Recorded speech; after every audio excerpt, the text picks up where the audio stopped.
Es importante la colaboración. Yo les pregunto, ¿ustedes podrían manejar un vehículo al mismo tiempo que ustedes están viendo una película de Netflix? Por supuesto que algunos van a querer hacerla, no la han de haber hecho. Pero algún día se van a chocar y se van a ir a otro lado. Porque no se puede hacer dos cosas a la vez. La multitarea, que es lo que generalmente ahora nos dicen, hagamos esto, esto, otro. Hay gente que la hace, pero generalmente fracasa. Y justamente la cirugía es uno de estas cosas importantes que nosotros no podemos agarrar y hacer dos cosas a la vez. Siempre dos cosas a la vez, una cosa va a salir mal y la otra bien. De repente una vez la vas a hacer bien, pero al final la vas a hacer mal. Dentro de estos temas que nosotros vamos a hablar, el preoperatorio es muy importante. En una cirugía, en cualquier tipo de cirugía, y hablo de cualquier tipo de cirugía, podemos hablar de ejemplo, una apendicectomía, por ejemplo, que uno de los alumnos lo operaron del apéndice recientemente, que es algo que te puede ocurrir fortuitamente, o sea, de pronto te da apendicitis mañana, digamos, ¿no? Porque justamente eso es fortuito, no tiene alguna predisposición uno, te puede dar, ¿no? Y es una cirugía de emergencia, porque si no se opera el paciente va a entrar en una peritonitis o el paciente va a entrar en un shock térmico y se va a morir. Entonces hay cierta urgencia en eso, ¿no? Pero también tenemos, por ejemplo, las cirugías estéticas, ¿no? Que alguien quiere ponerse de repente unos senos grandes o unas nalgas grandes. Esa es una cirugía programada. Existen otras cirugías, una colecistectomía, por ejemplo. Tiene cálculo, pero no tiene dolor en este momento, se diagnostica y hay que operar. Entonces, a esto se conoce como cirugías programadas, cirugía de emergencia. También tenemos otro tipo que se llaman cirugías ambulatoriales. Son cirugías que son de un día, el paciente se interna, se opera y se va. Generalmente estas cirugías también se hablan de cirugías programadas. Si ustedes no atienden bien un preoperatorio, ¿ustedes pueden fracasar con el paciente y se les puede morir? Sí. Por eso que el preoperatorio es importantísimo, ¿ya? Muy importante. Y yo debo saber manejar un preoperatorio, ¿ya?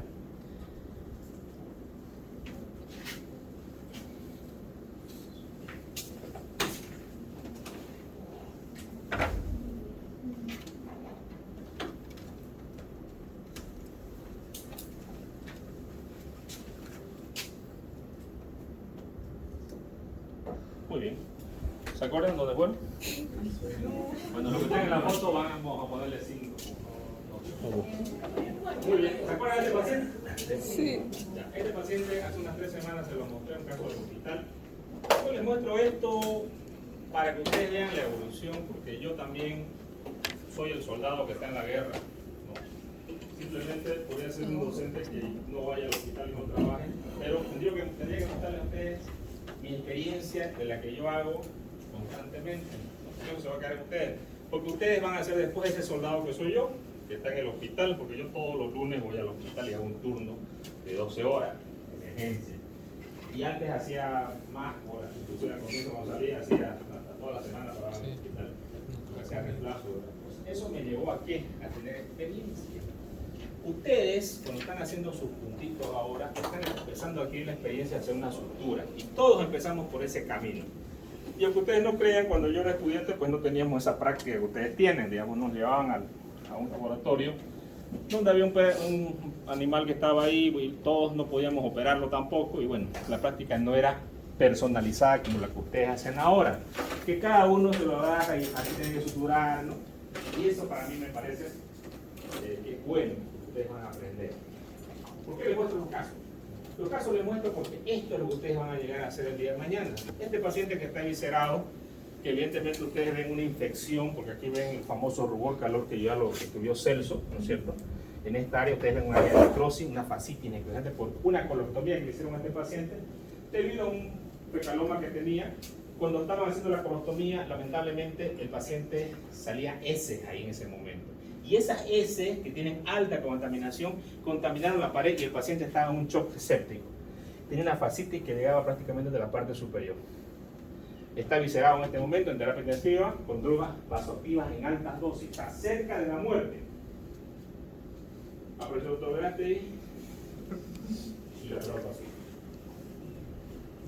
El paciente está aquí 3 semanas después, volviendo a entrar al quirófano nuevamente, y ustedes pueden ver una herida completamente cicatrizada, ¿no? Que fue lo que se hizo una apertura de toda, casi llegó hasta el tórax, y el paciente está vivo. Se le hizo una colostomía para que no contamine lo que contaminaba acá. ¿Se hizo un buen trabajo o un mal trabajo? Si está vivo el paciente, evidentemente ese es el resultado de mi trabajo. Ese es el resultado de mi trabajo, que el paciente evolucionó bien, pero hizo un absceso intraabdominal, que también lo tratamos, hicimos el drenaje. Y este es el paciente después de la cirugía. Prácticamente la herida que ustedes ven abierta, completamente cerrada, se cerró la piel y tiene la colostomía, se dejó drenaje y se liberó todos los abscesos que había hecho intraabdominales, que hizo una complicación que podía haberla hecho por la inmunosupresión. Pero el paciente está vivo. Y hasta donde sabía, seguía vivo. Y espero que salga de terapia y de repente se lo presente al paciente después cuando ya está en su ambulatorio. Entonces, cuando yo voy a hacer una valoración preoperatoria en un paciente, yo tengo que saber que lo más importante es que yo tengo que reducir la morbilidad en la cirugía.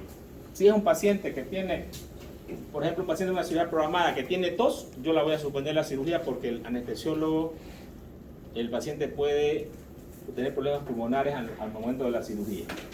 Entonces una cirugía programada la suspendo. Una cirugía de emergencia, tengo que meterlo nomás al paciente y tengo que hablar con la familia que cuando el paciente vaya a hacer una neumonía postoperatoria. Mejorar la calidad de la asistencia perioperatoria. Cuando hablamos de peri, hablamos de alrededor de. Como hay un preoperatorio, también hay un postoperatorio, ¿no es cierto? Y como hay un postoperatorio, también tiene que haber un intraoperatorio, que es el momento exacto de la cirugía. Entonces, cuando nosotros hablamos de esto, estas tres cosas tienen que estar bien. Está caliente, ¿no? Sí. Ahora sí, lo también, ¿no?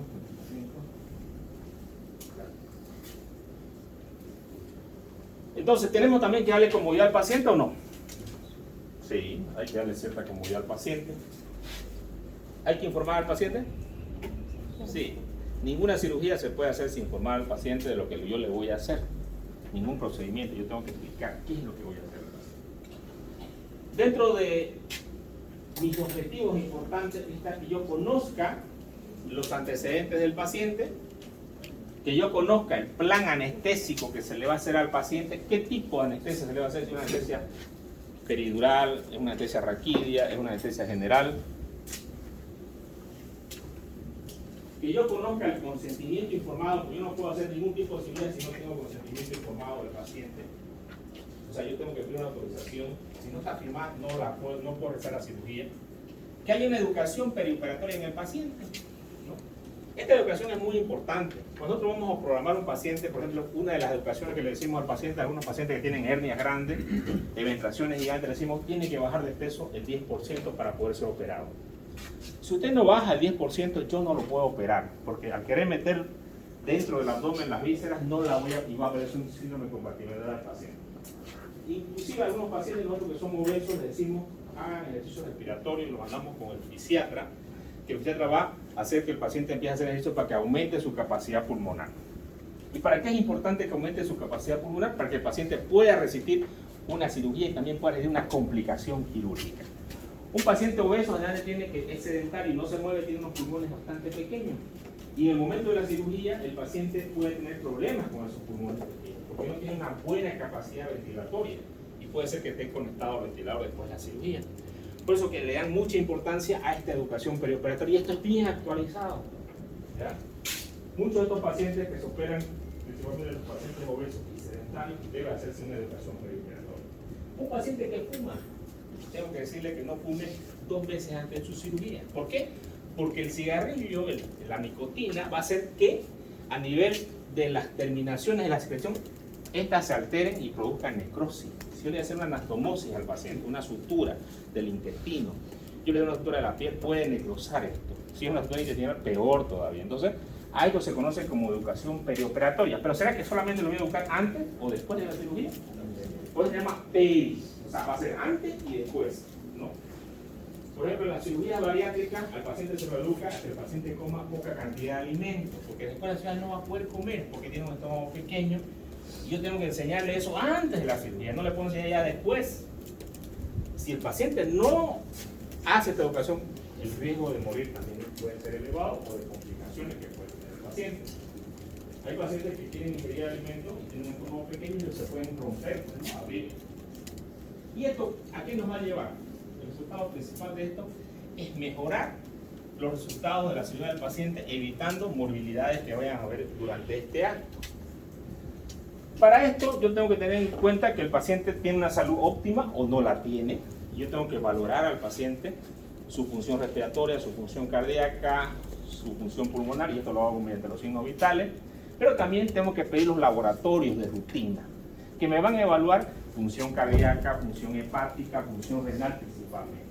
¿Por qué es importante esto? Porque yo voy a usar medicamentos que van a actuar o tienen efectos colaterales en estos lugares. Entonces, si yo le voy a hacer una anestesia general a ese paciente, le voy a meter un tubo a nivel de la tráquea y lo voy a ventilar durante el tiempo quirúrgico que dura la cirugía, ¿tengo que saber cómo están sus pulmones? Sí. ¿Puedo meterlo sin saber cómo están sus pulmones? No. Jamás de los jamases. A un paciente que tiene hipertensión arterial y yo no le hago una evaluación cardiológica, ¿lo puedo meter al quirófano? No, nunca. ¿Por qué? Porque yo tengo que saber los riesgos. Eso se conoce como pronóstico, ¿no? Si ustedes se acuerdan cuando hablamos de historia de la medicina, ya los primeros médicos sabían pronosticar, ¿no? ¿Qué quiere decir esto? El pronóstico que tiene de vida o no del paciente. Entonces, ¿el riesgo de muerte un paciente lo tiene? Siempre. ¿En cualquier tipo de cirugía? Sí. ¿La cirugía más sencilla? También. ¿Una uña? También. ¿Una cirugía bariátrica? También. ¿Una cirugía de hernia? También. ¿Una cirugía de emergencia como estaba ese paciente? También. ¿Qué es lo que yo tengo que hacer como médico? Valorar el riesgo que tiene la cirugía y pronosticar la muerte del paciente. Para eso yo tengo que medir parámetros fisiológicos del paciente, que son importantes. Entre ellos van laboratorios, estudios de imagen y estudios con interconsultas a otros especialistas que son importantes, como el cardiólogo y el anestesiólogo, los cuales me van a decir el riesgo cardiológico que tiene el paciente y el riesgo anestesiológico que tiene el paciente. ¿Y esto lo tengo que hacer en cada cirugía que tiene el paciente? Sí, en cada cirugía. Entonces, yo voy a detectar problemas que tiene el paciente y de acuerdo a estos problemas yo voy a dar un tratamiento o voy a saber cómo actuar con este paciente. Algunos pacientes requieren que el anestesiólogo esté en la cirugía, el cardiólogo esté en la cirugía todo el tiempo, porque tienen que medicarlo, ¿no? Un paciente tenga arritmia, por ejemplo, o un paciente tenga fibrilación. Entonces, este paciente tiene que estar con el cardiólogo en la cirugía. Para esto, para identificar estos riesgos es importante que yo haga una anamnesis adecuada, que yo converse con el paciente, yo pregunte, pero mi anamnesis tiene que ser dirigida a averiguar problemas. Por ejemplo, tengo que preguntarle si fuma, tengo que preguntarle si tiene enfermedad del corazón. Y de esta forma yo voy a encontrar factores de riesgo asociados al paciente. Por ejemplo, un factor de riesgo muy común es la obesidad. Otro factor de riesgo muy común es la desnutrición.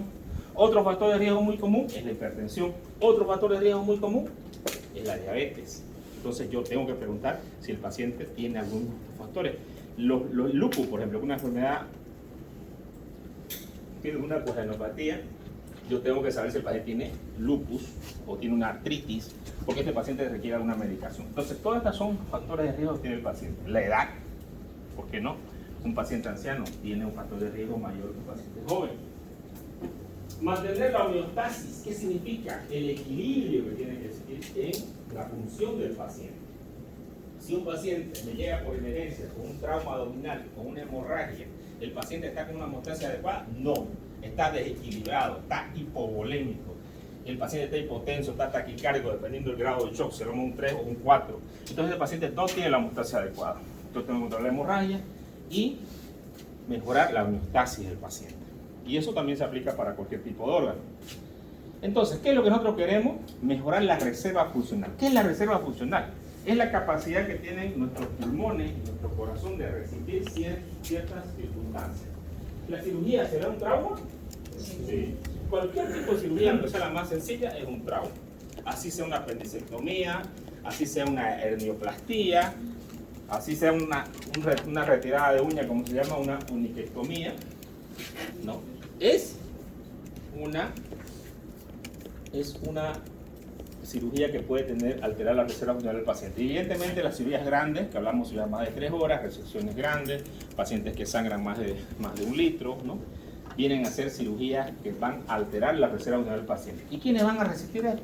El paciente que tenga mejor reserva funcional. Entonces a eso va que yo tengo que educar a mi paciente en el perioperatorio para tener un buen posoperatorio. O yo tengo que agarrar a un paciente, no, a ver, adentro, quirófano más directamente. No sé. Por eso es que nosotros tenemos que tener un conocimiento científico y hacer las cosas adecuadamente. Porque si yo hago un buen manejo preoperatorio, probablemente mi mortalidad sea 0. O por lo menos 0,1, digamos. Pero lo más mínimo posible. El manejo preoperatorio es importante porque yo voy a hacer una serie de estudios para diagnosticar las enfermedades prevalentes que tenga el paciente, como también las funciones de algunos sistemas importantes como cardíaco, respiratorio, pulmonar, función renal, función hepática, y ver una clasificación para ello. La atención de la necesidad de la operación es importante, evidentemente, es una ciudad de emergencia, es una ciudad programada, y qué estudios yo le voy a hacer al paciente. Acá yo tengo la confirmación de hallazgo físico, voy a hacer un examen físico completo al paciente, ¿cierto? Yo tengo que ver, o yo puedo saber la capacidad pulmonar de cualquier paciente ocultando sus pulmones, con una radiografía de tórax, con un electrocardiograma. Yo, siendo un médico general, me puedo dar cuenta de todo eso. Pero si yo hago un examen físico adecuado, mido la presión y evalúo los signos vitales, también me puedo dar cuenta de cómo está su función del paciente. Entonces, importante el examen físico adecuado, la revisión de la historia clínica. Y aquí también es importante revisar la historia clínica porque también puede el paciente tener algunos problemas, como una alergia, por ejemplo, ¿no? Allá en el hospital había una paciente que se iba a operar una cesárea y tenía alergia al clocidol. El clocidol es un medicamento derivado de popoxifeno, ¿no? Que es derivado de la morfina, que se usaba como analgésico, antes lo usamos bastante. Pero en la historia clínica de la paciente, que yo sé que a ustedes no les gusta escribir, por ahí alguien me dijo que me salía un callo de tanto escribir su resumen, doctor. Pero escribir es importante porque nos puede salvar de un juicio. ¿Ya? En la historia clínica decía alérgica al clocidol, así grandísimo. Pero ¿qué pasó? Resulta que cuando trajo el paciente al quirófano tendría que estar en la tarde, una cirugía programada. Y era hermana del abogado del hospital, y el abogado del hospital le dice al cirujano que estaba en la mañana, doctor, no sé, usted me la opera, no sé qué. Y el cirujano minimizando, el ginecólogo minimizando el preoperatorio, porque eso se llama minimizar el preoperatorio. Porque ¿quién es el que tiene que operar a esa paciente? El cirujano que la ha visto por consulta, ¿cierto? ¿O no? ¿O tenía que operar otro cirujano? Tiene que ser el mismo cirujano, a menos que se enferme o alguna cosa. Pero ¿qué tengo que hacer yo como cirujano comedido? Porque al final él fue un comedido, ¿no? Y hay una famosa ley, bueno, que es prevención, se llama la ley del comedido. Y el conjunto de la ley del comedido. No hay que ser tan comedido, tampoco tan descomedido. Hay que ser equilibrado.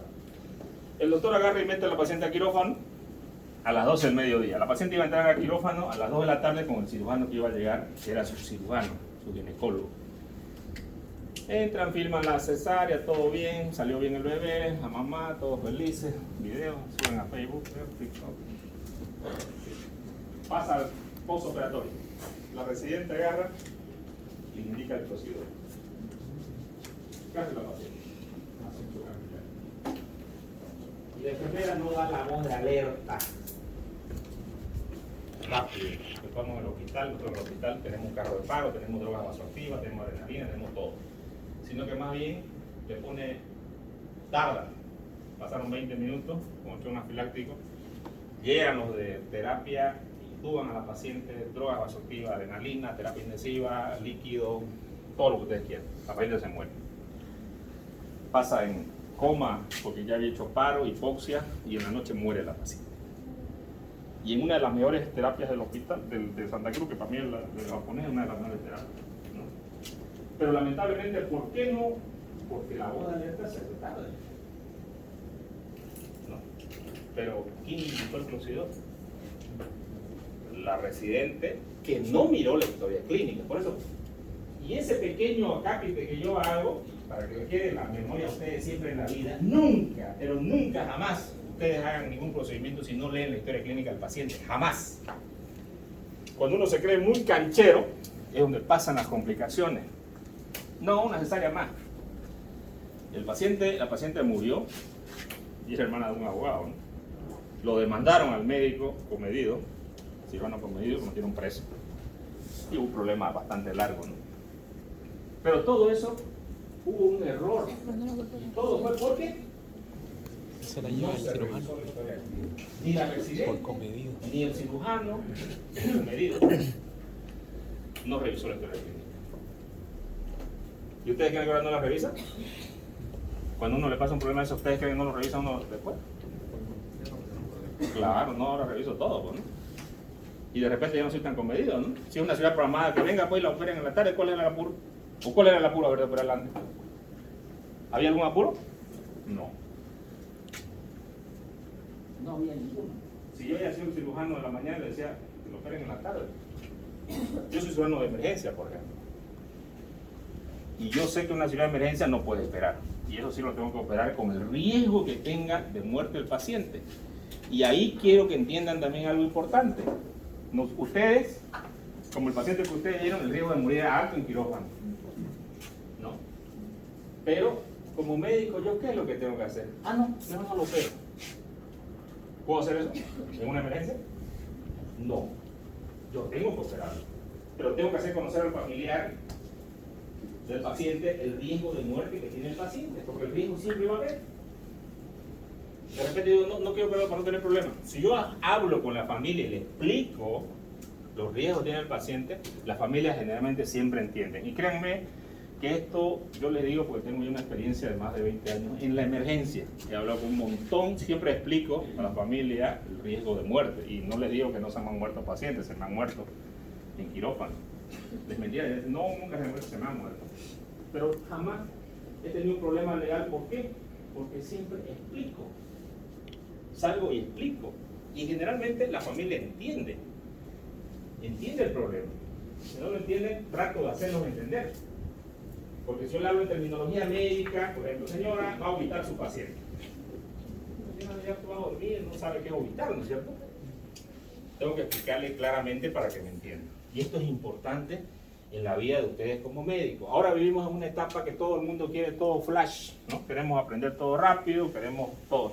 Pero explicar a la familia es importante. Revisar la historia clínica es importante. Y uno dirá, no, el residente tiene que revisarla. Yo como jefe tengo que revisar. ¿Quién es el que va a poner el bisturí encima del paciente? El jefe. Entonces el jefe tiene que revisar la historia. Y jamás confiarse en los residentes ni en los internos. Yo cuando hago visitas todos los lunes, siempre pillo errores de los residentes, inclusive laboratorios que me dicen otro número, y bueno, como yo sé, ni me enojo siquiera, ¿no? Porque ¿para qué me voy a enojar si al final lo que yo tengo que hacer, mi trabajo cuál es? Revisar la historia clínica, ¿o no? O es que me la revise el residente y me diga, yo estoy sentado ahí mirando Netflix allá en mi cuarto, digamos, ya me hablas para la cirugía, ¿está bien eso? No, jamás. Pero ustedes van a ver eso, van a ver lo malo. Cuando vayan a los hospitales, van a ver lo malo y van a ver lo bueno. Lamentablemente siempre les gusta aprender lo malo, se aprende así rápido. Lo bueno es difícil. No, qué burro, ¿cómo va a ser visita? Digamos. Y créanme que con la visita siempre he detectado errores. Hasta el día de hoy sigo detectando errores. Entonces revisar la historia clínica, revisar los laboratorios, revisar las pruebas de diagnóstico es importante. Es importante nosotros que recomendemos la necesidad de tratamiento quirúrgico, que tengamos una decisión con las pruebas de diagnóstico amplias, como radioreceptores, electrocardiograma, son indispensables estudios de rutina que nunca puedo dejar de no hacer. Importante tener las alternativas de tratamiento que se le puede dar al paciente. Tengo que tener un plan quirúrgico, porque muchas veces yo no sé qué es lo que voy a hacer y tengo que hacer lo que menos daña a mi paciente, y a veces en mi cirugía voy a cambiar. Por ejemplo, un ejemplo claro de esto es cuando hay un paciente con un pie diabético y le decimos, señor, le vamos a amputar el dedo, pero al final vamos a revisar si los tejidos no están dañados, voy a tener que amputar más arriba. Algunas veces tenemos que amputar por debajo de la rodilla. Pero cuando yo tengo la amputación debajo de la rodilla, yo veo que los tejidos no están bien, están inflamados e infectados. ¿Qué es lo que tengo que hacer en ese momento? Subir la amputación, pero tengo que hablar con la familia y decirle, mire, el tejido está malo, tengo que haberle dicho antes de la cirugía, puedo subir la amputación en caso de que tenga yo tejido infectado, porque yo en ese momento estoy viendo en la cirugía. También cuando yo hago una laparotomía y encuentro probablemente una lesión que no la sospechaba, un aneurisma de aorta, por ejemplo, tengo que llamar al vascular para que le hagan una prótesis. Entonces, la cirugía puede cambiar y puede modificar. O puede haber una complicación quirúrgica que Dios quiera que no haya, porque la mayoría de las complicaciones son a causa de la técnica. Por eso que algunos me dicen, doctor, le doy un punto así, doble para allá. No, le digo, haga como tiene que hacerse. Por eso se llama técnica, porque uno tiene que respetar la técnica quirúrgica. ¿Hace calor? ¿Está bien? Bueno. Entonces, ¿qué hago para evaluar? Historia clínica, examen físico, análisis de patología. Toda cirugía que nosotros entremos un paciente entre quirófano y se saque el apéndice, el colon, la vesícula, lo que ustedes quieran, tiene que ir a patología. ¿Por qué? Porque ese es un documento médico legal para ustedes, que certifica lo que ustedes han hecho y también para que ustedes detecten si no tienen un tumor esa pieza. ¿Ustedes pueden detectar un tumor dentro del apéndice solamente mirándolo? No. Necesitan un microscopio, entonces debe ir a patología. Es importante tener un acuerdo entre profesional y consultante. Eso significa yo y mi paciente. Buscar la intervención más conveniente para el paciente, evaluar los riesgos y beneficios de la cirugía. Cuando hablo de los riesgos y beneficios, hablo de los riesgos y beneficios del paciente, no son de ustedes por si acaso, ¿no? Porque a veces no, doctor, pero los beneficios, usted sabe, mejor opero más y cobro más, digamos, ¿no? Y opero a pacientes que ni siquiera necesiten cirugía. Para mi beneficio mío, no, a eso no se refiere eso. Se refiere al beneficio del paciente. Esta cirugía le conviene al paciente, no le conviene, es una cirugía que va a ser para el paciente de utilidad. Tengo que valorar esos riesgos y beneficios. O de repente no lo opero en este momento, espero que mejore el paciente. Examen de laboratorio y clasificación de ASA. ¿Qué es la clasificación de ASA? Es la clasificación de los anestesiólogos que me indica el riesgo anestesiológico de un paciente que va a ser sometido a una cirugía. Y esta clasificación es importante porque también yo voy a saber, de acuerdo a esto, el pronóstico y mortalidad del paciente. ¿Qué se debe realizar en una intervención quirúrgica? Es importante que el paciente sea enviado al cirujano, porque algunos pacientes vienen de otro servicio. Es importante las revisiones de pruebas suplementarias para un diagnóstico, ya hablamos de los laboratorios, estudios de imagen. Es importante confirmar estos hallazgos, ¿no? A veces yo tengo duda de algún estudio y puedo pedir una valoración por un especialista, en caso de un cardiólogo, por ejemplo. Es importante la decisión, algunos pacientes, si van a ser operados o no, que ellos decidan la cirugía. Y valorar el factor de riesgo. Todo paciente tiene un factor de riesgo que puede ser mínimo o puede ser grande. Y este riesgo va directamente con la mortalidad del paciente. Entonces voy a evaluar la historia clínica, evaluando si el paciente tiene alergias. ¿Ya? ¿Sería importante preguntar eso? Sí. Si no les voy a contar la historia, que ahora vean nada, no importa. Digamos. Sí importa. Y aunque ustedes no crean, esa es la condición más grave que le puede pasar a un médico. Nada más, porque no están viendo, ¿no? ¿Está bien? ¿Está bien? Está bien. ¿Sí? Como está dando fiebre, no sé. Bueno, sigamos. Medicamentos que toma el paciente. Esto es importante porque algunos medicamentos pueden causar alteración con los medicamentos anestesiológicos. Intolerancia gastrointestinal. También es importante. Muchos pacientes que tengan una cirugía, ningún paciente entra reyendo una cirugía. ¡Ay, qué feliz, me van a operar! Todo el mundo entra estresado, con miedo de morir. Y generalmente sus pacientes van a hacer una alteración gástrica, puede ser gastritis, úlcera, hemorragia digestiva, todo lo que ustedes quieran. El tabaco también es importante. El paciente, ¿qué anestesia se va a utilizar? ¿No? Complicaciones de la anestesia. Historia familiar de hipertermia maligna. ¿Qué es la hipertermia maligna? Es una hipertermia por encima de 42 grados centígrados que algunos pacientes ya tienen una herencia familiar. Y cuando le colocan un relajante nuclear que se llama succinilcolina, esta hipertermia se puede presentar en la plena cirugía. Inclusive puede causar lesiones bastante severas y por eso es importante preguntar al paciente. El único medicamento antídoto es el daltrolene, ¿no? Que hay que tenerlo en el quirófano porque a veces conseguirlo también cuesta. Detección de enfermedades no consignadas, como enfermedades pulmonares, enfermedades hepáticas, renales, endocrinas, alteraciones neurológicas. La anamnesis es importante y hay una regla de los tres: anamnesis inmediata, anamnesis crónica y exploración física. La anamnesis inmediata, tolerancia al ejercicio, tolera el ejercicio, es importante, ¿no? Enfermedad actual y su tratamiento, última visita con su médico. Anamnesis crónica, qué medicamentos toma, tiene alergia, a qué tiene alergia. Anamnesis social, es alcohólico, toma tabaco, ¿no? Antecedentes patológicos, quirúrgicos, ¿no? De alguna cirugía que le hayan hecho previa al paciente y que haya tenido algún desenlace, ¿no? Ya lo operaron antes, no lo operaron. Exploración física, siempre valorar los pulmones. Revisión cardiopulmonar, importante. Exámenes de rutina, que yo diría que siempre lo vamos a hacer. Análisis de orina, electrolitos plasmáticos, estudio de coagulación, glicemia, creatinina, reflejo de tórax y electrocardiograma. Esto antes lo hacíamos a los pacientes mayores de 60 años o mayores de 40 años, ahora lo hacemos a todos, porque hemos encontrado pacientes jóvenes que también tienen problemas cardiológicos, tienen arritmias, ¿no? Y estos pacientes, pues, nosotros lo hacemos a todos los pacientes para evitar riesgos, no a una cierta edad. El examen físico es importante.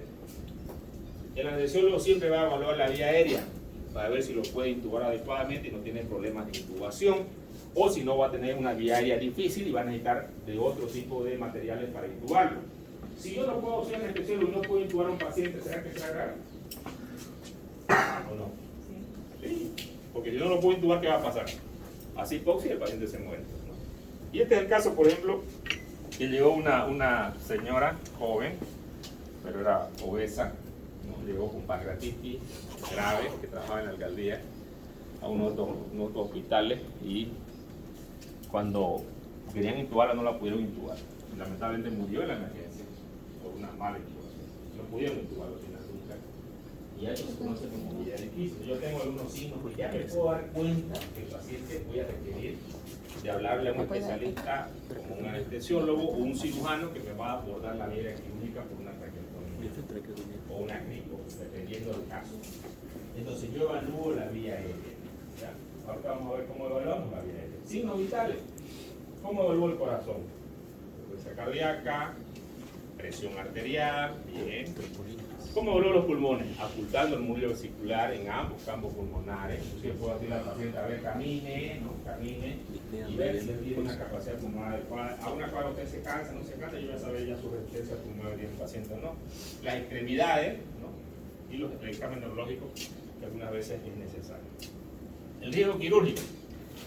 Riesgo quirúrgico. Su nombre claramente lo indica. El riesgo de morir, la probabilidad de muerte que tiene un paciente, pues se llama riesgo. ¿Yo puedo asegurarle a un paciente que no va a morir en una cirugía? No. Nunca, jamás de los jamases. No puedo asegurar eso. Porque yo, y esto quiero que lo entiendan claramente, y también ustedes lo enseñen cuando tengan sus pacientes que vayan a operar o que vayan a hacer cualquier procedimiento. El riesgo es compartido, no es del médico, ¿no? ¿Es cierto? El riesgo es compartido. Algunos pacientes, no, usted tiene que asegurarme que va a vivir, doctor. Yo no puedo asegurar eso, ningún médico puede asegurar. De repente hay unos mentirosos por ahí que le dicen, no se preocupe, va a vivir, digamos, ¿no? Pero no podemos asegurarlo. Lo que sí nosotros podemos decir tiene el riesgo, 5%, 10%, ¿no? De tener un problema. ¿Cuáles son los factores? Tenemos factores que son dependientes del paciente. Por ejemplo, no es lo mismo, por ejemplo, acá a Oliveira, que se lo vaya a operar, que no tenga ninguna enfermedad, digamos. No sé si no tiene alguna, ¿no? ¿Está en Oliveira? Aparentemente. Y operemos un paciente de 80 años de edad, que sea cardiópata, que se haya infartado hace 6 meses, que sea fumador. ¿Cuál tiene más riesgo de morir? El paciente mayor de edad, correcto. Entonces a eso se conocen como factores de riesgo. Factores de riesgo dependientes del paciente. Factores dependientes de la patología. ¿Qué enfermedades tiene ese paciente? Por ejemplo, un paciente que tiene un infarto 6 meses atrás tiene un alto riesgo en una cirugía de volverse a infartar. Un paciente que tuvo un ACV y tiene la hipertensión no controlada tiene un alto riesgo de volver a hacer un ACV nuevamente en la cirugía. Y hablemos dependientes del acto quirúrgico. ¿Aquí quién tiene que ver en el acto quirúrgico? Cirujano. Todo lo que estamos aquí, todito, ¿ya? El médico. O ustedes son los médicos. Dependerá su juicio que ustedes utilicen en si van a realizar o no esa cirugía, pero que jamás ese juicio sea porque tienen miedo, ¿ya? Por favor. Porque miedo no tienen que tener. Lo que sí tienen que ser prevenidos y hablar de riesgo. Pero si ustedes no operan a un paciente por miedo, eso está mal. Evaluación de riesgo quirúrgico y factores. Dependientes del paciente, depende de la patología y depende de la operación. ¿Cuáles son dependientes del paciente? La edad del paciente, el estado nutricional del paciente, si es desnutrido o si es un paciente obeso. Los pacientes obesos está marcado en todos los índices de gravedad. Un paciente que pese más de 35 de IMC es un paciente de riesgo en todas las tablas de cirugía, de terapias, de las que ustedes quieran. El riesgo siempre va a ser elevado. Insuficiencia cardíaca, también es una enfermedad que puede tener problemas en el paciente. Daño hepático, hablamos de la canción de Shai Pu para hablar del daño hepático y hablamos ya de una cirrosis que puede haber en el paciente instaurada una hipoluminemia y un trastorno del TP, ¿no? Si ustedes se recuerdan todo esto, viene una insuficiencia hepática. Entonces, este paciente va a tener daño hepático crónico. Patologías pulmonares, también. Patologías cardíacas y patologías renales. Esto de acá, de memoria, no tienen que olvidarse nunca, porque también les voy a preguntar en un examen. Dependiente de la patología, ¿qué tipo de patología voy a operar? ¿Es una peritonitis? ¿Es un shock séptico? ¿Es un shock hipovolémico? ¿Es cualquier tipo de shock?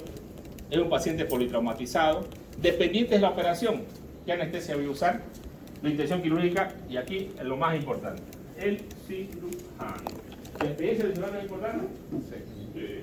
Porque cuando ustedes ya han manejado algo, saben cómo lidiar con algo. Justamente en la cirugía, como en cualquier profesión, por ejemplo, hay abogados y abogados, ¿no es cierto? Y hay cirujanos y cirujanos. Y obviamente la experiencia tiene mucho que ver para que yo pueda resolver un problema. ¿Será lo mismo un cirujano de emergencia que una consulta? No. El cirujano de emergencia tiene experiencia en la emergencia. El cirujano de consulta tiene experiencia en la consulta. Porque opera más una serie de pacientes. Por ejemplo, opera más el colon, ¿no? Opera más la vesícula, ¿no? Y el cirujano de emergencia hace cirugías de trauma, de emergencia, colotomía, ¿no? Entonces, siempre la experiencia va a estar dada por el área donde yo trabajo. Operación de ASA. Esto también tienen que saberlo muy bien. Tenemos el ASA 1, paciente sin alteración orgánica y fisiológica o bioquímica o psiquiátrica. ¿Será que importante la parte psiquiátrica? Sí. Claro. ¿Qué tal que se toque un psicótico, digamos? O un neurótico, ¿no? ASA 2, paciente con una alteración sistémica leve o moderada que puede o no estar relacionada con la patología que requiere cirugía, por ejemplo, diabetes, hipertensión, obesidad mórbida. Depende de qué grado de obesidad también, si es una hipertensión, pero controlada, ¿no? Obesidad controlada, hablamos a un paciente con una obesidad que pueda ser regulada, digamos, ¿no? El ASA 1 y ASA 2 son los que permiten una cirugía electiva, programada. El ASA 3, un paciente ya con una alteración sistémica no controlada o que requiera por ejemplo, una angina de infarto de miocardio en los últimos meses, diabetes con secuelas vasculares, un ACV. El ASA 4 ya es un paciente que tiene una alteración sistémica que es imprescindible tratar independientemente de la cirugía, por ejemplo, insuficiencia cardíaca descompensada, insuficiencia respiratoria, y hablamos de un paciente que tiene un EPOC, ¿no? Que tiene una alteración y que el paciente, por ejemplo, un paciente asmático. Un paciente asmático va a tener problemas, digamos. Y aquí voy a hacer un pequeño paréntesis contando una pequeña historia de una paciente que hizo una cirugía programada de hernia. Y había programas, ¿saben? En los programas también que le meten a uno cualquier paciente, y el cirujano que le tocó al paciente dijo, háganle anestesia general. Y la anestesióloga dijo, no, con una peridural. No, a mí no me gusta la peridural, háganle anestesia general. Como no hubo conveniencia en ninguno de los dos, le hicieron anestesia general al paciente. La paciente tenía asma, hizo una crisis asmática durante la cirugía cuando le intubaban, y no lo voy a hacer si le hacían la peridural. Usaron hidrocortisona, que es un corticoide para desinflamar los pulmones. Termina llevando la cirugía, la paciente pasa a terapia, no pasa a sala ya.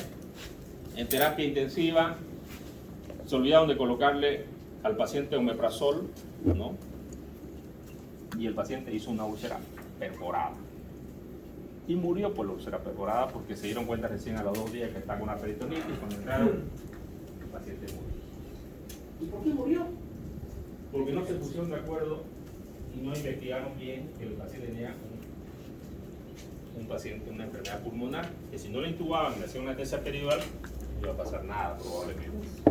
Si le hacían los medicamentos como la hidrocortisona, pero le hacían el omeprazol y evitaban que se haga una úlcera, tampoco iba a pasar nada. Pero como se olvidaron y todo, al final hubo una muerte en un paciente que no tenía que pasar porque no identificaron que era un ASA 4. Y que la anestesia la determina el anestesiólogo, no la determina nunca el cirujano. Jamás la determina. Sí. Yo solamente tengo la duda de que lo que está en morado por algún motivo. No, yo lo puse en morado para que resalte nomás. Lo mismo. ASA 1, ASA 2, ASA 3, ASA 4 y ASA 5. El ASA 4 es lo que dijimos. El ASA 5 es un paciente moribundo que ya está a punto de morir, hipotenso y que ya prácticamente más allá que acá. Y el U, paciente que requiere una cirugía de emergencia, que es un paciente que está igual en estado crítico. ¿Cuáles son los niveles de urgencia? ¿No? Tenemos la urgencia inmediata o hasta 48 horas. Por ejemplo, fracturas, expuesta, obstrucción intestinal, apendicitis, ¿no? Cirugía electiva, tenemos las que son, se van a anticipar de la cirugía como una preparación de cicatrices, por ejemplo, una cirugía plástica. Cirugía necesaria, postergable pero ineludible, por ejemplo, una hernia, cataratas o patología tiroidea, ¿no es cierto? Acá tenemos un paciente que va a hacer una cirugía plástica, ¿no? Que no es urgencia, ¿no es cierto? Bueno, electiva. Tenemos acá un paciente que tiene una hernia, sí hay que operarlo. Si es una hernia estrangulada, es una urgencia. Si no está estrangulada y es reductible la hernia, puede esperar el paciente. Tipo de cirugía, tenemos la invasión más mínima, que son las cirugías laparoscópicas o las cirugías endoscópicas, las ambulatorias, que son las que se quedan un día en el hospital y al día siguiente se van, por ejemplo, sacar una vesícula y a la laparoscópica, la que se pierde en la mañana y en la tarde se está ahí a su casa. Cirugía para pacientes internados, ya son pacientes que requieren estar internados mucho tiempo, por ejemplo, una reconstrucción del colon, ¿no? Una anastomosis término terminal, que el paciente va a quedarse en el hospital internado 7 días después de su cirugía para ver cómo fue la cirugía. Acá tenemos, ¿será esto una emergencia o no? Sí. Este paciente llegó con su desarmador en la espalda, ¿no? Y bueno, la historia, él es chofer de una camión que resulta que, bueno, tenía todo desorganizado ahí como nosotros tenemos a veces en el escritorio, en nuestro cuarto, y pisó una cuneta y él saltó al asiento del pasajero y ahí justamente estaba su desarmador y ¡ting! En la espalda. Lamentablemente el desarmador llegó al riñón y le lesionó el riñón y tuvimos que sacarle el riñón. Hicimos una nefrectomía en este paciente, ¿no? El cirujano tiene que estar alerta todo el tiempo. Aquí ven, 12:33, debe estar comiendo, yo estaba en quirófano por operar un paciente. Y bueno, nuestra vida nosotros vamos a operar. Condiciones mínimas para el riesgo de una cirugía. ¿Qué tengo que tener? Una presión de media mayor de 70 milímetros de mercurio, frecuencia de 60 y 150. Respiratoria, un PM de oxígeno mayor de 50. Metabólica, ausencia de acidosis o alcalóxido, y eso lo veo con la gasometría. El pH normal, 7.45, un PSO2 que también tenga 35-25 y un micronato que vaya entre 22 y 27. Ese es el ideal, digamos. Entonces yo siempre tengo que ver cardiovascular, respiratorias y metabólicas. Algunos pacientes yo voy a pedir metabólicas cuando yo tengo un paciente que está con shock séptico, que respira rápido, taquineico, peritonitis, ¿no? Cualquier tipo de infección, yo le pido una gasometría para ver cómo está esto y trato de mejorarlo antes que la cirugía. ¿Por qué? Porque si está con acidosis, el paciente va a alterar los medicamentos anestésicos y va a alterar también la función respiratoria del paciente. Entonces el anestesiólogo lo primero que valora es esto. Pero como médico yo también tengo que saber, ¿no?, qué tengo que hacer. Esto es importante, son medidas terapéuticas muy importantes, ¿no? Hay pacientes que cuando uno no le pone una sonda nasogástrica, por ejemplo, un paciente obstruido, usted no le puso una sonda nasogástrica y no le obstruyó el estómago, cuando el anestesiólogo quiere intubarlo al paciente, el paciente va a vomitar y se va a broncoaspirar. Y este fue el caso real que pasó con una paciente que lamentablemente hizo una neumonía y se murió por la neumonía. Entonces, siempre medidas terapéuticas de la cirugía de emergencia, colocar una sonda nasogástrica, evitar compromiso pulmonar, síndrome de respuesta del adulto, neumonía por aspiración, siempre hidratar al paciente, medición de la IBS, colocar una sonda polihialodiosis horaria, penodisección o punción subclavia si no tienen para medir la vía central, la presión venosa central, para hidratar adecuadamente al paciente en pacientes que estén de urgencia. Esto es importante porque me va a ayudar a controlar al paciente y a mejorar la hemostasia. Cirugía electiva, voy a programar, voy a hacer siempre los estudios de rutina que se hacen para todo paciente y dos evaluaciones que son importantes. Evaluación con el cardiólogo y evaluación con el anestesiólogo. Esas evaluaciones siempre van a ser importantes en todos los pacientes. Si el paciente tiene una enfermedad pulmonar, por ejemplo, una fibrosis pulmonar, voy a pedir una valoración con neumología. Cirugía electiva. Fase de diagnóstico evaluatorio con morbilidades. Evaluación cardiovascular. Nosotros vamos a hablar de los criterios de Goldman, que generalmente lo puede hacer el médico internista o el cardiólogo. Estos médicos de Goldman tienen 4 grados. Grado 1, 2, 3 y 4. Y esto va a depender del puntaje que tenga en cada evaluación. Este puntaje nos da un cierto grado de mortalidad en el paciente. Por ejemplo, el más grave es tener más de 26 puntos, que sería un Goldman clase 4, y tiene un 63.6% de mortalidad del paciente. Una clase 2 tiene un 7.1% de mortalidad y que va de 6 a 12 puntos. Una clase 3 de 13 a 25 puntos, un riesgo de 16%. Estos son los criterios de Goldman. Estos tienen ustedes que saber. ¿Cuáles son los criterios que ustedes valoran? La edad, 5 puntos, más de 70 años. Infarto de miocardio, 10 puntos. Exploración física, signo de galope, ¿no? Ingestión yugular, 11 puntos. Estenosis de la válvula aórtica, 3 puntos. En el electrograma, si yo encuentro ritmo no sinusal o extrasístole, 7 puntos. Más de 5 extrasístoles ventriculares, 7 puntos. Estado general del paciente, PaO2 menor de 60 o PCO2 mayor de 50, 3 puntos, ¿no? Potasio menor de 3, bicarbonato menor de 20, urea mayor de 50, creatinina mayor de 3, 3 puntos. Paciente postrado en cama. Operación, si la operación es intraperitoneal, intratorácica o aórtica, 3 puntos. Urgente, 4 puntos, ¿no? Y de acuerdo a esto yo tengo el puntaje que ya mencionamos hace un momento. Evaluación respiratoria es importante, siempre ya hablamos de los fumadores, ¿no? La espirometría que valora los volúmenes pulmonares que tiene un paciente, ¿no?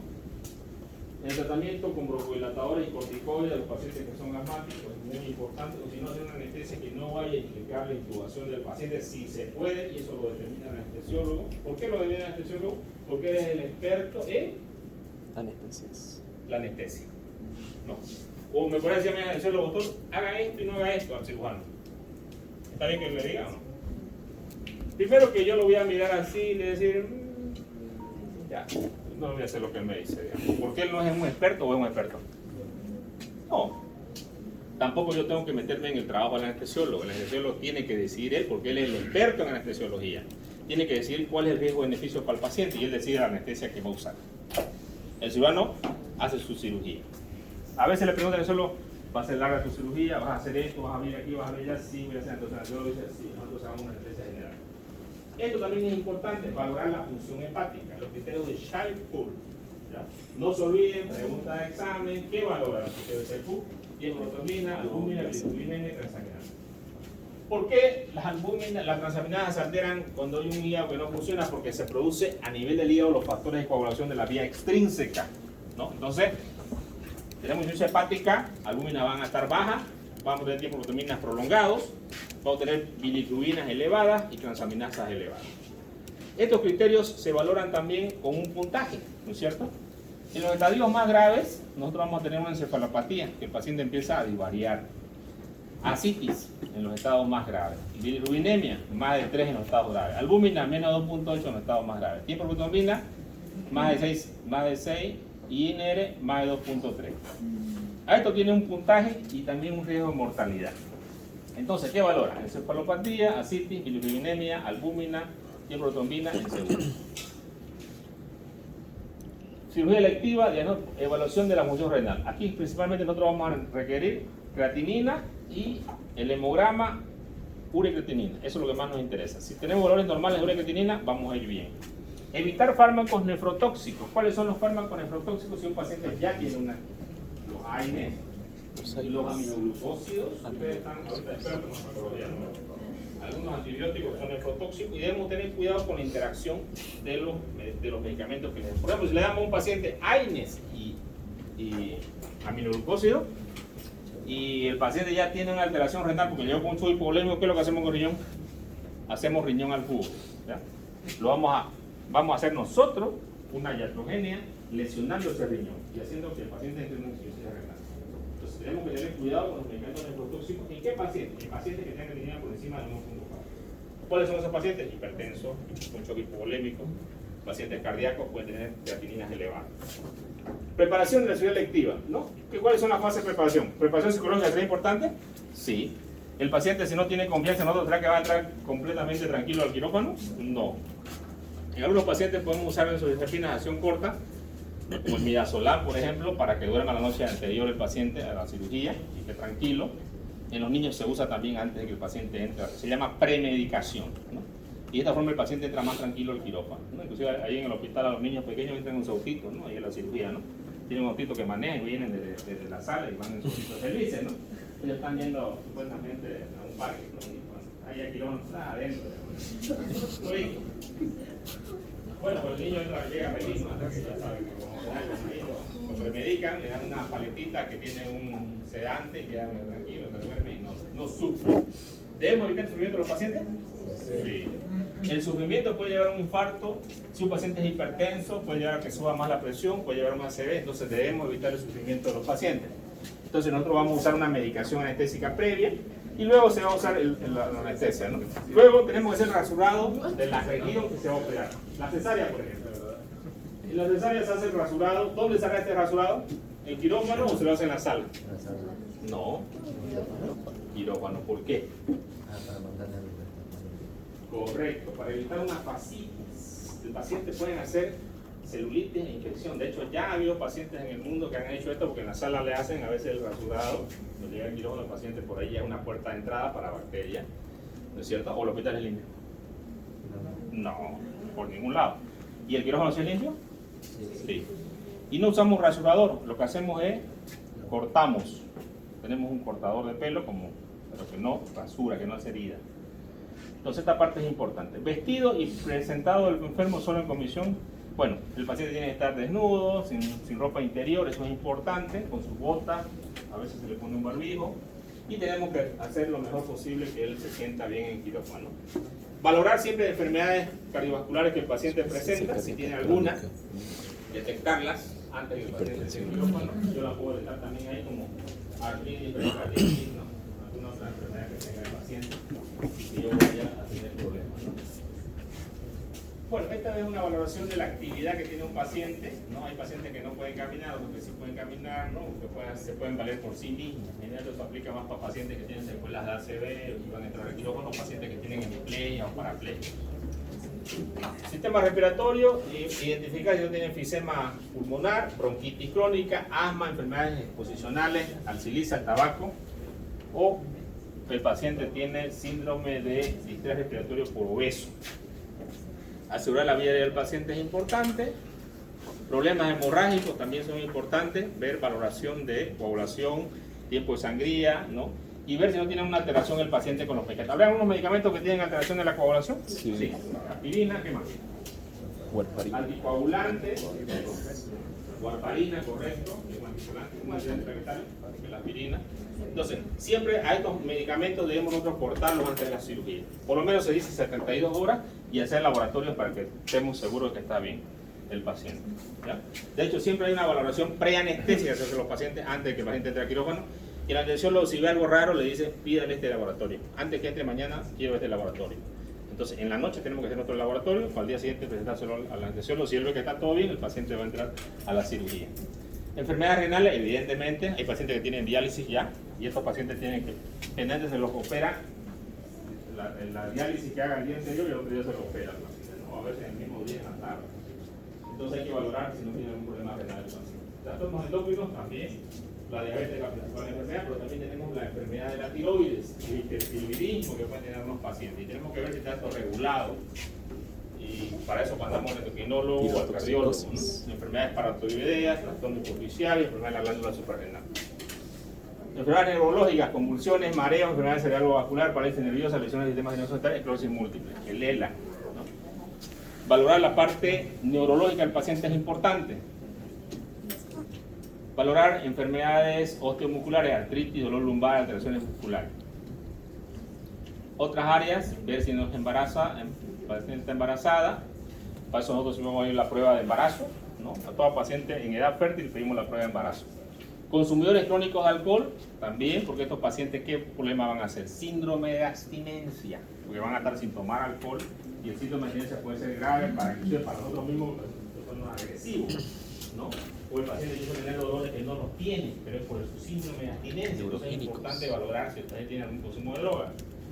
Sin embargo, algunos pacientes uno no se da cuenta porque lo miran, a ver, ¿no? Y ve un tatuaje por ahí, ¿no? La pandilla tanto, y bueno, no, este consume drogas. Y no, yo nunca hago cosas, jamás. Cuando vamos viendo los días, el tipo empieza a estar ansioso, digamos. Y evidentemente son farmacodependientes los pacientes. Pacientes con enfermedad de HIV, siempre pedimos la prueba de HIV antes de entrar a la cirugía para evitar una infección que pueda ser hacia el médico, ¿no? Alergias, valorar todas las alergias que tenga el paciente, hacer unos medicamentos o también algunos analgésicos. Si el paciente ya es alérgico, podemos hacer el famoso PISTEC, que es agarrar y inocular pequeña sustancia que lo hace el alergólogo generalmente, para ver si no tiene alergia a alguno de los medicamentos que se usan en la anestesia, ¿no? Reacciones de medicamentos, náuseas, vómitos, prurito. Exploración física, regla de 3 para la vía aérea, ¿ya? Exploración de nervios, caso de anestesia regional y búsqueda de alteraciones físicas. Aquí tenemos exploración, ver el peso, pulsación cardíaca, explorar pulso, función pulmonar, vía respiratoria, presencia de alteraciones en la coagulación. Esto es importante. Pregunta de examen.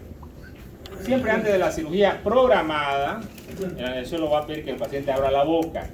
Si el paciente, el Mallampati, grado 1, se ve el paladar blando y el paladar duro, es más fácil de intubar a este paciente. Un Mallampati 2, solamente se ve parte de la úvula, el paladar blando y el paladar duro. Un Mallampati 3, se ve la mitad de la úvula y el paladar duro. Y un Mallampati 4, ya no se ve nada. ¿Cuál será más difícil de todo esto? Correcto. Esto también es importante medir, la regla de los dedos debajo de la mandíbula. Si un paciente no tiene, más de 6 centímetros o menor de esto, la apertura bucal no abre la boca. Incapacidad para abrir, esto. Pacientes que pesen más de 110 kilos, los pacientes obesos también los fiscales no tienen cuello. Vía de difícil. Cuando vean un fiscal ustedes, vía de difícil. Sin cuello. Entonces el paciente no tiene, ¿Dónde? Entonces es un paciente que tiene un riesgo de morir. Esto se mide, es sencillo, Si el paciente tiene problemas para hacer esto también, en los traumas de cuello no podemos hacer esta luxación. Pacientes que tienen cifosis ahí, ancianos, tampoco podemos hacer esto, porque podemos fracturar la columna cervical. Lo intubamos bien, todo bien, pero le rompemos la columna, ¿no? ¿Está bien? No. Y lo dejamos cuadriplégicos, no está bien, ¿no? Entonces, estos son predictores de la vía aérea. Y eso siempre tenemos que medir nosotros. Pruebas de laboratorio que tenemos que hacer, ya hablamos de estas pruebas de laboratorio, que son importantes para el riesgo, para clínicos, patologías asociadas. Mismo, electrolitos, si tienen una alteración principal del potasio, debemos tratarla antes de entrar al quirófano. Las patologías que tenga asociada al paciente, controlarlas antes de que el paciente entre a la cirugía. Si es hipertensión, es diabetes, Si tiene alguna alteración ya de órgano blanco, como un ACV, por ejemplo, saber con qué riesgo estamos entrando a la cirugía con el paciente. Las enfermedades cardiovasculares, detectar insuficiencias cardíacas, bloqueos AB o bloqueos AB completo, o pacientes que tienen bradicardia y que necesiten marcapaso transitorio o marcapaso definitivo antes de entrar a la cirugía. Se cansó. Ya estamos acabando. Pacientes con patología asociada, por ejemplo, determinado tiene angina, historia de infarto, insuficiencia cardíaca, diabetes mellitus, valorar al paciente constantemente. Paciente con patología asociada, ya hablamos de la edad avanzada. Bueno, esto es lo mismo, otra clasificación. Esto es para los pacientes que van a recibir una cirugía vascular, que van a necesitar una angioplastía, o un paciente con un infarto que van a necesitar un catéter, un stent. Otras patologías asociadas, pues siempre tratar de mejorar estas patologías, bajar la glicemia, si tienen insuficiencia, enfermedad tiroidea, medir la T3, T4, TSH y que eso esté regulado adecuadamente. Enfermedades renales, hipertensión, valorar, ya dijimos esto, está repitiendo lo mismo. Ya dijimos los anticoagulantes, premedicación, ya dijimos esto también. Bueno, conclusiones. El plan anestésico. ¿Qué es un plan? Es lo que yo voy a realizar. ¿Cómo lo voy a realizar? ¿Siempre tengo que tener un plan quirúrgico con cada paciente? Sí. Siempre. Cada paciente es individual. Siempre. Eso es lo actual, ¿no? No es que todos son iguales. No, la misma apéndice voy a operar. No. ¿La misma cesárea? No. No. Si no, pregúntale al cirujano comedido, No es la misma cesárea. Siempre va a ser individual el paciente. Y cada paciente tiene un riesgo. Y cada paciente se nos puede morir. Y cada paciente se nos puede morir porque nosotros no nos dimos cuenta, titubeamos, no fuimos claros al examinar al paciente, no revisamos la historia clínica. Entonces es importante considerar interacciones de medicamentos también, alergias principalmente. Educar al paciente para que no tengamos complicaciones en el postoperatorio. Suspender medicamentos que dañen al paciente como sustancias tóxicas. Siempre no puede entrar ningún paciente sin firmar el consentimiento normal, sea emergencia, urgencia, lo que sea. Si el paciente no tiene ningún familiar y llega de emergencia al hospital, no tiene ninguno, ahí ustedes pueden firmar por el paciente. Pero si hay un familiar, tiene que firmar ese familiar. Y si ese familiar se opone, ustedes no lo pueden operar. Premedicación. Y siempre ayuno menos de 4 horas a 6 horas se dice, porque el paciente se puede broncoaspirar. Bueno, y todos los cirujanos empiezan así, y van a terminar en quirófano. El que aprende y no practica lo que sabe es como el que ara y no siembra. Esto lo dijo Platón hace mucho tiempo, y eso ¿qué nos dice? Que siempre para aprender una habilidad, para aprender un conocimiento, nosotros debemos practicar y practicar. Así que van a estudiar que están acá. Bueno, ese tema, jóvenes, se los paso.